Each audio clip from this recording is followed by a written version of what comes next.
Hi, everyone, and welcome to the U.S. Government Tech Meetup and Podcast. I'm Jacqueline Sklar, your host. Today, we're joined by two experts from Applied Information Sciences.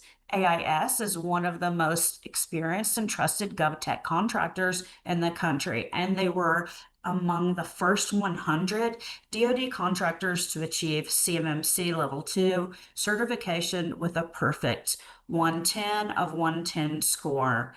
Our speakers are Bryan McGill, Solution Architect for Security and Compliance. Bryan brings over a decade of experience leading cybersecurity efforts across classified and unclassified DoD environments.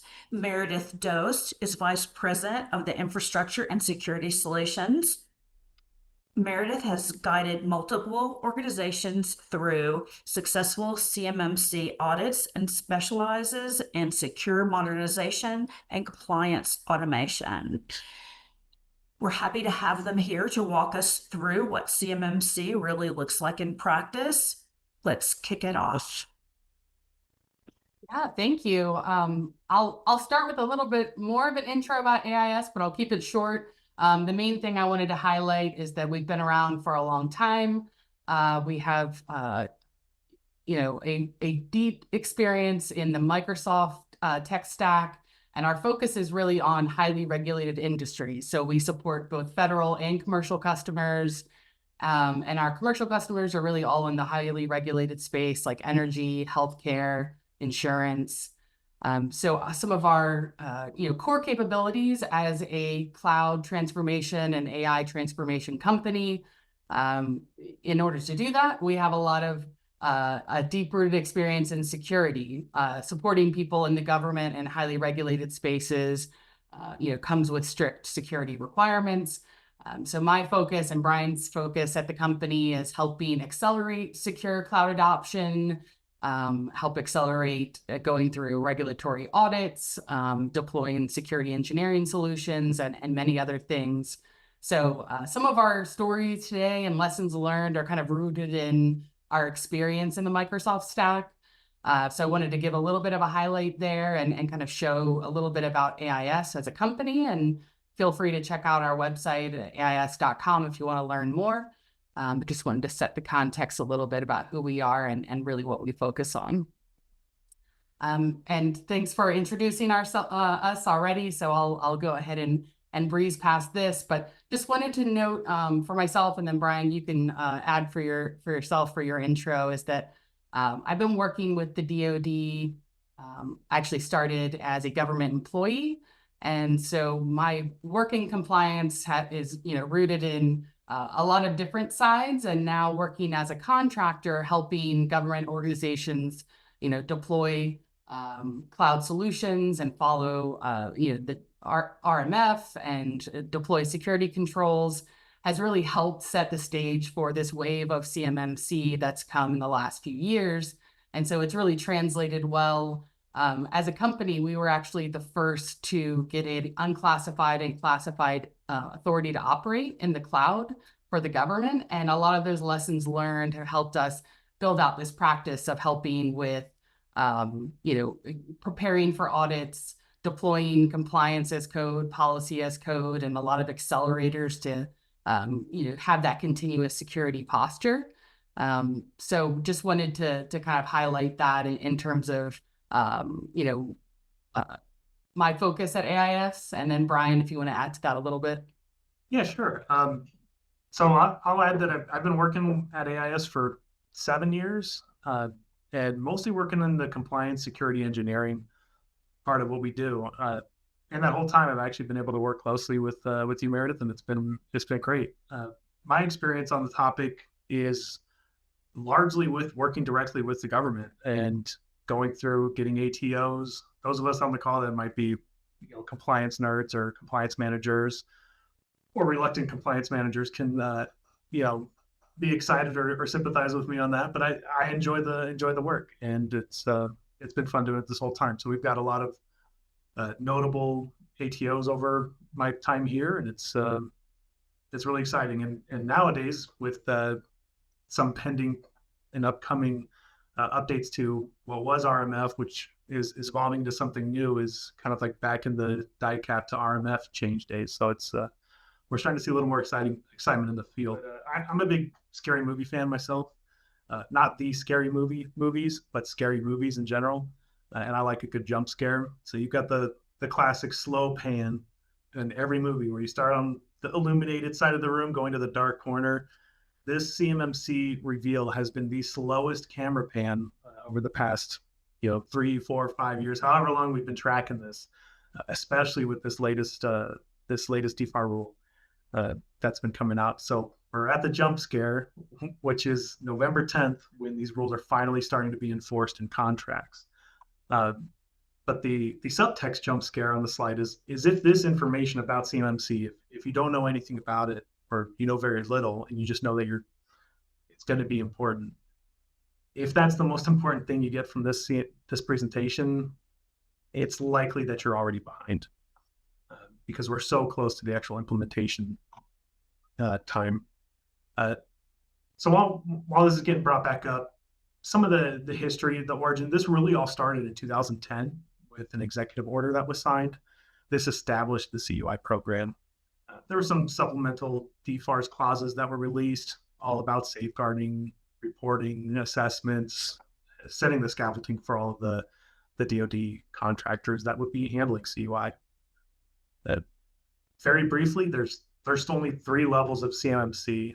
Now, if you've been tracking this from the beginning, there were 5. Now there's 3. So we'll call it the 3. Level 1, this is your foundational. This is the basic level. It only has 15 requirements. Very straightforward. I would say fairly easy, or at least simple to get.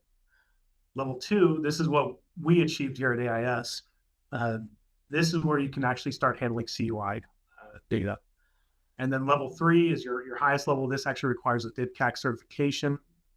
What's common between all 3 levels is all 3 levels require an assessment, and all 3 levels also require you to kind of renew this annually. You have to do an annual affirmation every single year.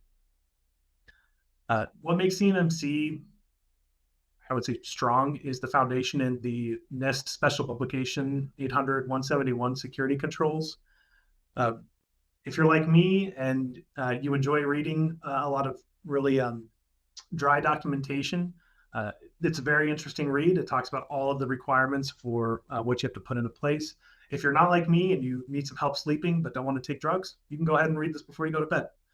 It's a very important document. It is the foundational document for what's required in CMMC. And so I would definitely recommend reading through it. Level 2, why is it the most important? It's because that's what lets us handle CUI. That's kind of the purpose of CMMC is getting us prepared to be handlers of CUI. So what's happening now, the latest news. We had the final rule signed, and the effective date is now November 10th. This is your jump scare date, November 10th. One thing I will say is, yes, November 10th is when phase 1 begins, but don't confuse phase 1 beginning with, I've got a year to figure this out. That's not the case. There's not a grace period here. Phase 1, this is when it starts. We will start seeing CMMC requirements in contracts. There's actually some contracts that already have it in place, but this is the official date where, if it's applicable, it should be a contract, which means us as contractors handling CUI, we need to be prepared by that date. Now, there's a phase rollout. What we will likely see is level 1 and level 2 requirements during phase 1, level 2 with the third-party accreditation required in phase 2 and 3, and then level 4 or phase 4 is where we're going to see full implementation across all applicable contracts. So that's the key insight. November is the gate. This is the date. There's not a grace period. And when we win contracts that require CMMC, we have to be prepared to show that we are compliant. The DoD CIO website explicitly states that in some procurements, DoD or DOW may implement CMMC requirements in advance of the planned phase. So if you know, for example, level 2 with a third-party assessment is required, don't don't expect to not see that on phase one, just because phase one is the first phase. So that's really what I wanted to say with that. So yeah, that's kind of the history. And again, if this is the most important slide for you today, make sure you get caught up on CMMC, because you're probably behind. So now to the more interesting stuff is how we got our CMMC certification. So I'll pass it back off to you, Meredith, to talk more about that.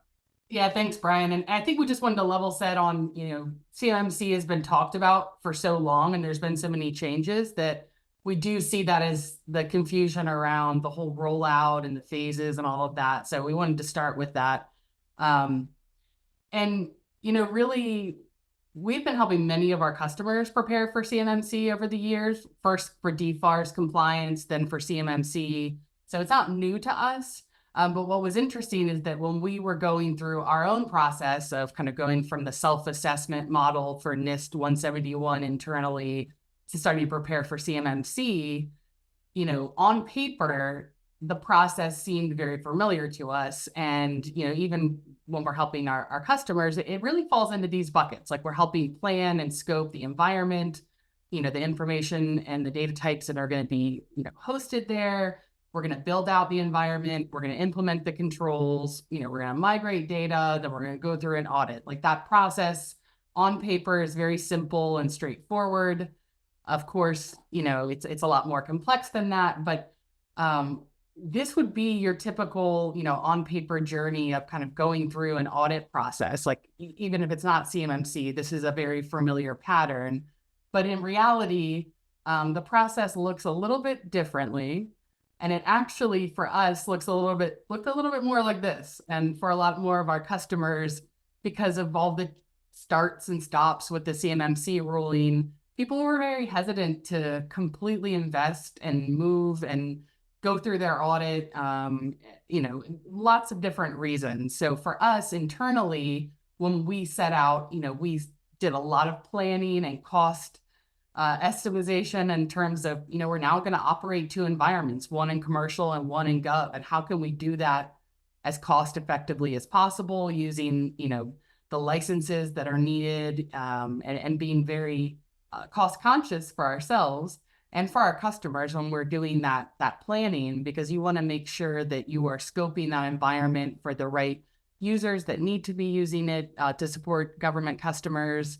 And sometimes you'll uncover some things that you weren't expecting, like there'll be shared service departments within your organization that also need to access it to support them, like from a contracts team or from, the accounting team and other areas. So going through that planning process and then committing to standing up that Gov environment for us, in Azure Gov and GCC High. That part, we planned and took that phased approach. And this is really our deep experience, is setting up a secure Azure landing zone, setting up Azure Virtual Desktop, implementing controls. Where we started to run into our own challenges was things around sort of the people process of it. And, this is new to us. We needed to come up with training to help our users understand when to use their Gov environment, when to use the commercial environment, what data we needed to migrate. So some of these things, would take a few cycles, and then we would come out the other side and then do a loop back. So I would just say as a tip for that is, don't think of it as a very short journey to going to your audit. You're going to have your required steps, and then you're going to have all of the organizational change management and people and process things that need to be ironed out. And that may also look like, bringing in users from the different departments that you're going to be migrating and getting input from them and sort of deciding how that phased onboarding looks like. And that may be new to your organization, because this is, quite a big shift. So those are some of the things that we experienced that I wanted to share. Outside of the implementing the security controls, Bryan and I, were joking about being compliance nerds. We really do focus on how are we automating as many controls as possible. How are we also, finding ways to leverage GRC tools to have compliance as code documentation and have Azure policies coded into, how we're setting some of the controls. And really the investment of that time upfront for some groups may be maybe new to them. And that's where we kind of come in with some of our customers and help with, patterns and playbooks on our experience of how to deploy those. But really for anyone, there's so much out there in terms of how to automate the governance and the security of those controls that are really going to set you up for being prepared for that audit. Because even though it is a snapshot in time, having the ability to refresh that evidence and show them that live compliance is going to be huge for your first audit, but then also much more manageable in the future for your reassessment. So again, that's something that is an investment of time. And setting up those security controls really fall into three categories.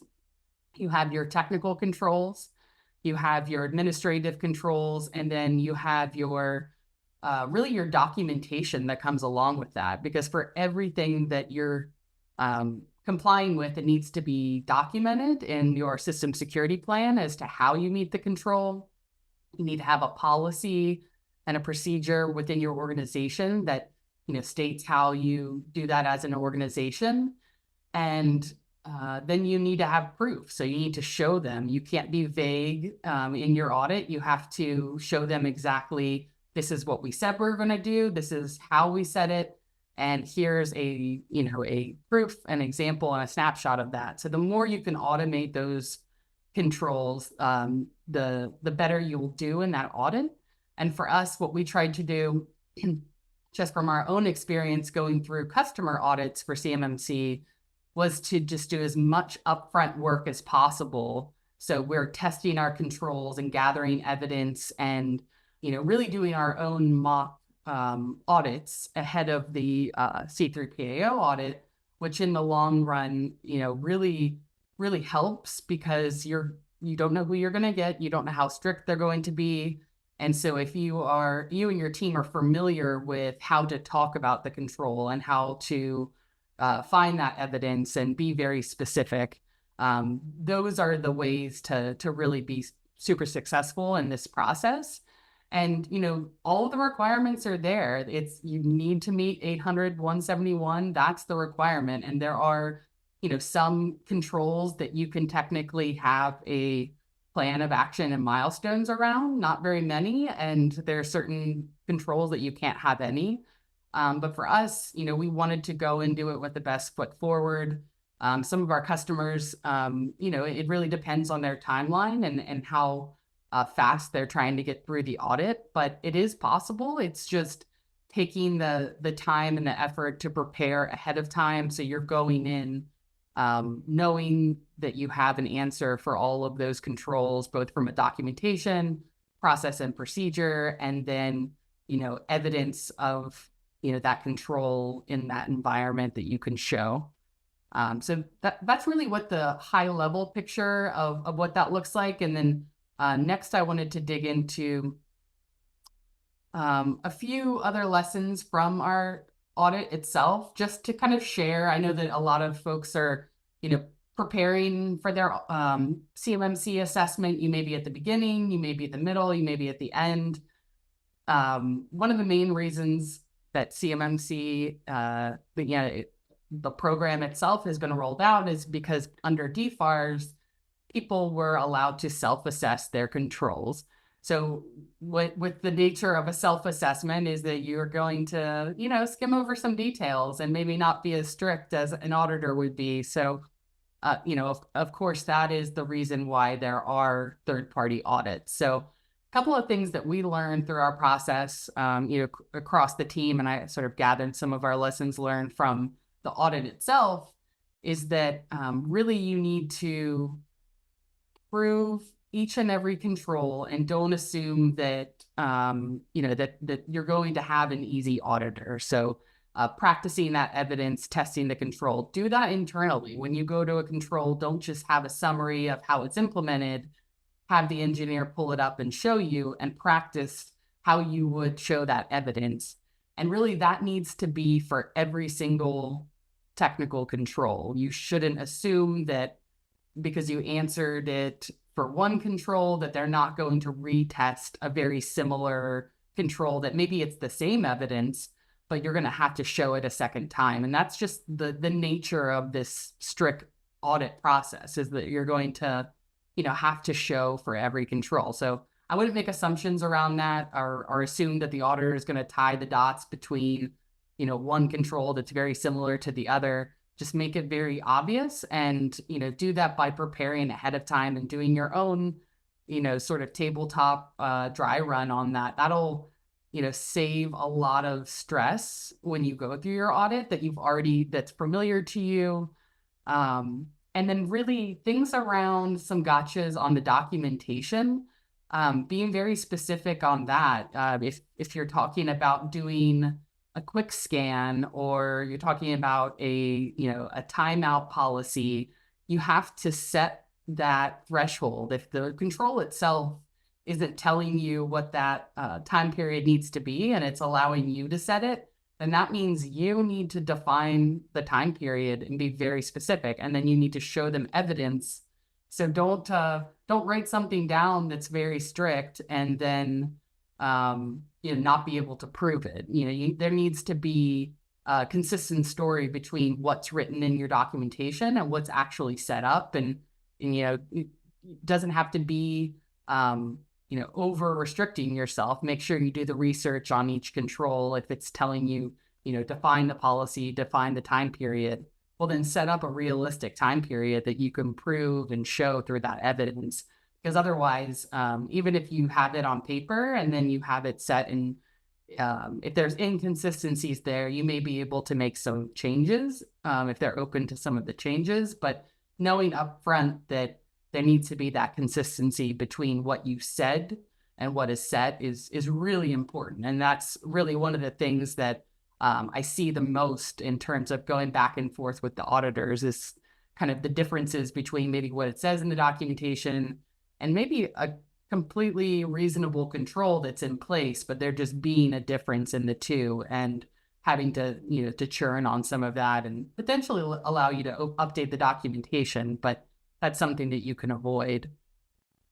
Another area is things like your third party proof and assessment. So for us, like the Microsoft documentation for GCC High and Azure, that's something you can get a hold of from Microsoft to show that shared responsibility. But sometimes it takes some time to get it. And you may have other third-party providers that you need to get that documentation from, or other vendors. So going through all of that ahead of time and not when you're on the clock during your audit is extremely important. And you can collect all of that, any of the shared control responsibility and documentation that they have. Highly recommend getting that ahead of time. So other than that, I would say, being specific, like I mentioned, taking out any fluff language in your SSP that's not adding value, so that you can ensure that everything is accurate. Just, keep it to the details, ensure that you're following NIST 800-171A, and that you've, gone through all of those assessment objectives. And, really with that kind of fine assessment of your own controls, you can be prepared and not have surprises. So that's what I would take away from a high level of our experience going through the audit and getting a perfect score. It's definitely possible, but it takes, that combination that we talked about of setting up automation and governance of those controls, so that you're not having to worry about it's drifted in the last couple of months since I set it up. That's automated as part of your baseline. You've written how it's implemented and how you can check the evidence, and so that you're quickly speeding through some of those things during the actual audit. So what I'm hearing is specificity matters in the stuff that you're doing for these audits. Yeah, exactly. And I even think, Bryan, from our experience on the government side, doing it for CMMC has been a different experience, because the government can accept risk on controls, right? And you have a lot more room to accept POAMs. And while you can have a few with CMMC, it's a different experience to know that you really need to be prepared to go through the audit, because if you're failing it, there's a lot more work that goes into it versus for, the government. They could potentially say, hey, you know what, we'll accept the risk on these controls and still get the accreditation. So, there's definitely a different level of preparation and scrutiny that you need to have. Yeah, that's a great point to bring up. I mean, my experience largely is with 853 and working with the government. So if you've got an AO or authorizing official that's, I won't say lax, but is risk accepting of certain things, then get away with isn't the right word, but like you can write off a lot of risk and POAM it and risk accept it. That is not the case with CMMC. Exactly. Yeah. So if someone's experience has mainly been in that realm, it's important to know that, we don't have that type of flexibility to be able to, accept that risk. There are some things that you can get an extension on a few POAMs, but other than that, assume that you need to have every control, fully implemented and documented and compliant going into it. Yeah. I miss the days where like the biggest challenge that we saw out there was just what is happening? What is the final rule? I'm sorry, I don't know if you can hear a lot more going on in the background. No. So if that's distracting, I apologize. But yeah, I remember when that was the biggest concern was what is the final rule, when it's going to happen, how does it apply to me? But those questions have been answered, so that's no longer a concern. Now, when we're talking POAMs, that's a good example to highlight the requirements and how some people might be getting confused by the requirements. Scoping out what you need is probably the first thing you need to ask yourself. What CMMC level do I have? What type of data am I going to be required to use? If it's just contract data, then level 1 is probably the way you need to go. But knowing that level 1 does not require or does not allow for any POAMs. You have to be have a perfect score on the level 1. There's only 15 controls, but you can't have a POAM. And on level 2, you mentioned it before, where there's some controls you are not allowed to POAM. Right. And even on the ones that you are allowed to POAM, you can only do it for 180 days, and then they have to close out. You only get a conditional approval while you're working through the POAM. So it's not something that, you can keep extending. That's not how it's going to work in CMMC. If you have a POAM, you have to fix it. Otherwise, you lose your certification. Right. And one note on that, if you're doing a third-party assessment, you have to have your POAM closed with your third-party assessor. You can't close it on a self-assessment if you had them do your assessment. So that's something to note. So yeah, a recommendation from us: get what you can as early as you can. Pay attention to the phase rollout, because those requirements may kick up on you when you least expect it in the following years. And another challenge we've seen is like the readiness gap that's out there. Even though, like I said at the beginning, there's just been this slow pan to the jump scare of CMMC, people aren't ready. There's either going to be a lack of in-house expertise. There's some technical deficiencies, like we're not implementing multi-factor authentication. I mean, there's 110 controls that are required for level 2. It's likely that if you're not paying attention, you're not going to be compliant with a good chunk of them. So if you don't have that in-house expertise, our recommendation would be to find a trusted partner, someone who can kind of help accelerate your readiness, get you through it, someone that's done it before. And if you just need like a super high level, what is CMMC? Attending stuff like this is a good start, but also the Defense Acquisition University, DAU, has some high level intro to CMMC training. So that's a good place to check as well. Yeah, and one thing you mentioned, Bryan, that I didn't mention earlier is that when we started, we did hire a third party to come in and do our gap analysis after we did our own gap analysis, because, for the same reason, you don't want to have the rose-colored glasses of your own compliance when you're doing that self-assessment. So I think that was helpful to get a different perspective. And then really we took the gaps that were found, and that was a little bit earlier in the process, but that's what shaped our our roadmap of controls and updates that we needed to make to some of our documentation and policies and procedures that, we have a lot of different compliance frameworks as a company. And as you're adding more, you're sort of mapping it to so many other things, and for good reasons, trying to reuse things and kind of shape it to fit multiple frameworks. But you still have to do it in a way that is easily understood, in an audit and that is accurate for that environment. So I think we learned, definitely some valuable things by having that, third party do a gap analysis and tell us some things that, maybe weren't quite the way that would make sense for the audit. And then just, practicing from there. We have a couple of the challenges listed here, and I know we've talked through a few of them. Talking about that last one, resourcing and cost, I know that one of the reasons why organizations have been, along with the starts and stops of the CMMC ruling, they'll pause and wait, and maybe they'll get started on CMMC, they'll build out the environment, but then they'll pause because it yet again was being delayed. And I think a lot of that is, a lot of organizations don't have the in-house security and compliance expertise, or maybe, building out, that Gov environment is new, and it takes, people away from their day jobs and operations. So those are some of the challenges that I've seen. A lot of the people that we've been working with is, what does that team look like internally that's going to lead the project from start to finish? And, it's going to be a combination of, security, compliance, IT. It's going to be, decision makers in terms of how much you're going to invest and when to do that migration. Are you hiring a third party to come in and help with pieces that, maybe you don't have the skill sets or the staff for?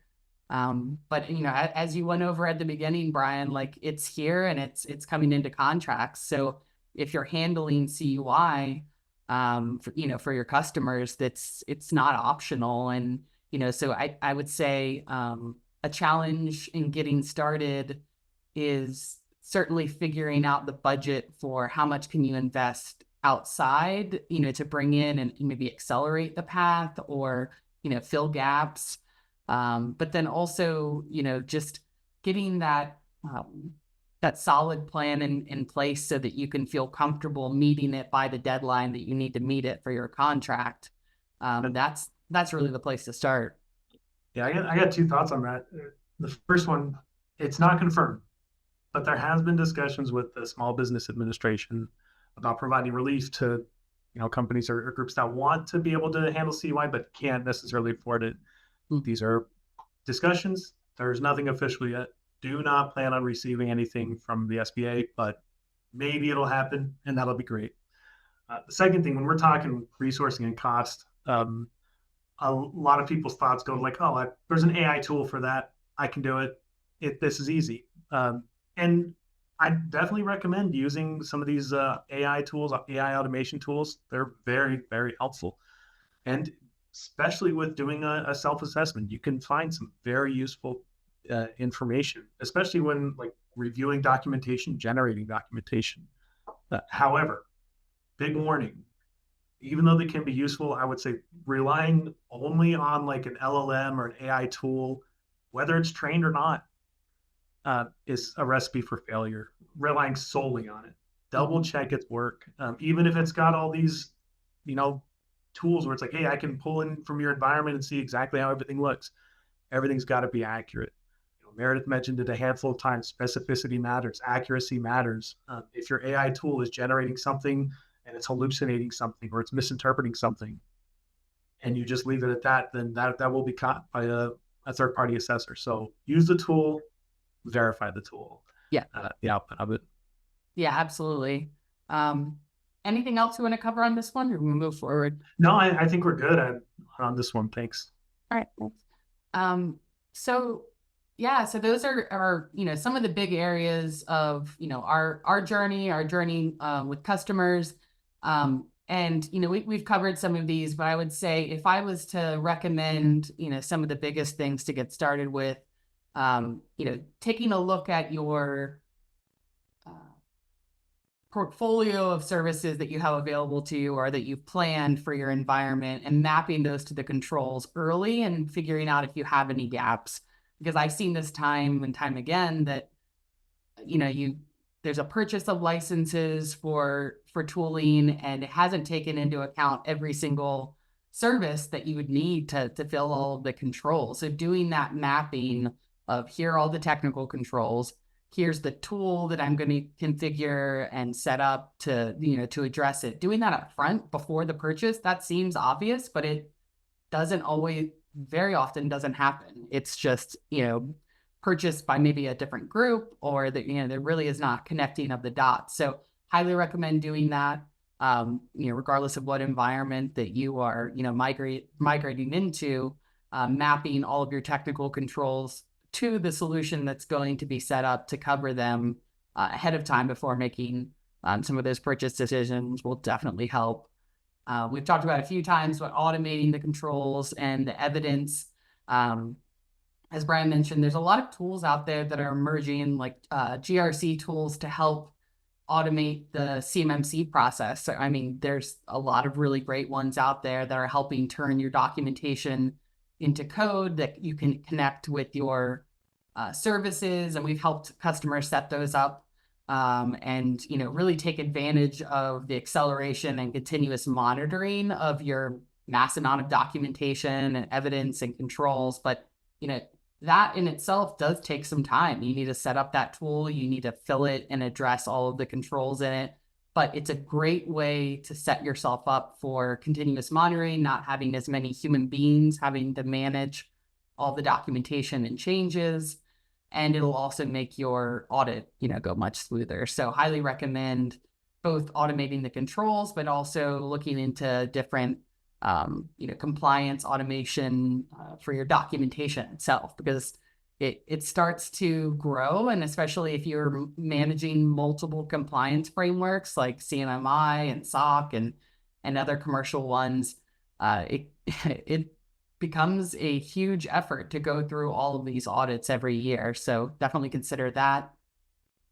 We've talked a lot about evidence and policies, but I can't stress that enough, is that reviewing them together and kind of bringing those teams together to rehearse ahead of time and make sure that the documents and the real life evidence are not just assumed, and that you've practiced kind of running through that process.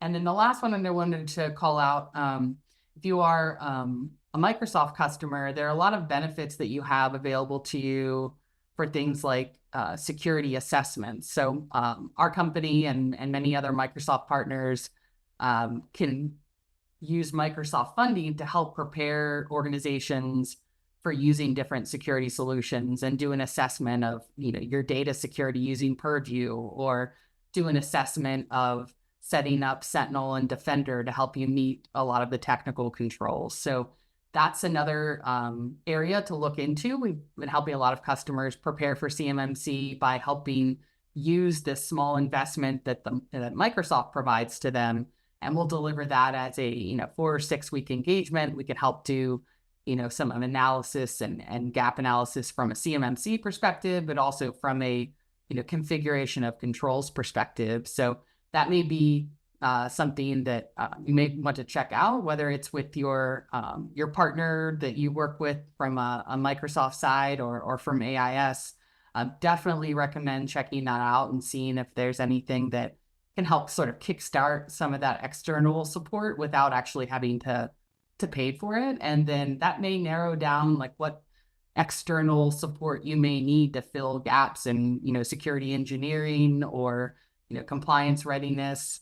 It's all about finding a way to make that timeline doable and for you to close the gaps, because it's the timeline is set and you need to get it between now and then. So it's always going to be an investment of either your own time or investing in external parties. So finding ways to kind of cut down the cost there, that would be one recommendation. All right. And then, in terms of, what AIS offers, just wanted to share in case that was of interest to anybody. I'm not going to go deep into these, but if you are interested, you're looking for someone to either just share, more about, things that we went through from a very specific, maybe a part that you're struggling with, and like how we would approach it, or any solutions that we bring in terms of our infrastructure as code, and all the patterns that we've been building across government, the last 8 years in the cloud. There's a lot. And if you're starting for the first time and building out an environment like this, and deploying controls, that could be very daunting. So finding a partner that can help accelerate and set you up for scalable long-term management of that environment, whether it's AIS, someone else, just wanted to offer that in case you want to learn more.